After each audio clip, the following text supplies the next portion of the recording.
আজকে আপনাদের এমন একটা বিষয় নিয়ে কথা বলবো যেটা নিয়ে আসলে সচরাচর কেউ কথা বলে না।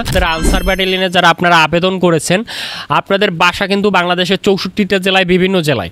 তো 64টা জেলার মাঠই হবে কিন্তু বাংলাদেশ আনসার একাডেমি শফিপুর গাজীপুর বা আশেপাশে পার্শ্ববর্তী জেলা থেকে আবেদন করবেন। মাঠে আপনারা যেতে পারবেন ঠিক সময়ের মধ্যে। যাদের অল্প সময়ের মধ্যে আপনাদের একাডেমি পাশাপাশি আছে তারা কিন্তু যেতে পারবেন, কিন্তু বাংলাদেশে যারা বিভিন্ন জেলা থেকে 64টা জেলা থেকে আবেদন করছে সবাই কিন্তু আপনার যেতে পারবে না।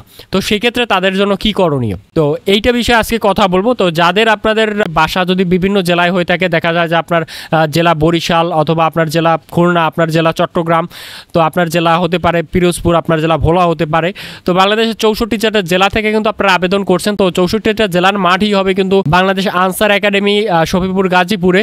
তো সেক্ষেত্রে আপনার যেহেতু গাজীপুরের থেকে আপনার বাসা অনেক দূরে, যেহেতু 8টার মধ্যে আপনাকে উপস্থিত হতে হবে মাঠে, সেক্ষেত্রে আপনাকে কিন্তু 8টার আগেই কিন্তু মাঠের গেটে কিন্তু উপস্থিত থাকতে হবে। আপনার বাসা যদি চট্টগ্রামে হয় সেক্ষেত্রে কিন্তু 8টার মধ্যে আপনি গাজীপুরে যেতে পারবেন না।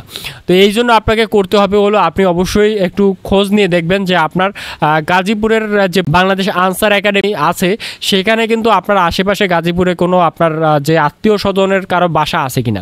যদি আপনার আত্মীয় স্বজনের কারো বাসা থাকে আশেপাশে, দেখা যায় যে যেখান থেকে আপনার মনে হয় যে আমি সকালবেলা আপনি বের হয়ে আমি 8টার মধ্যে যে একাডেমির মাঠে আপনি সেখানে যেতে পারবেন, তাহলে আপনি সেই আপনার আত্মীয় স্বজনের বাসায় চলে যাবেন। তাহলে আপনি সেখান থেকে পরবর্তী দিন আপনি মাঠটা করতে পারবেন।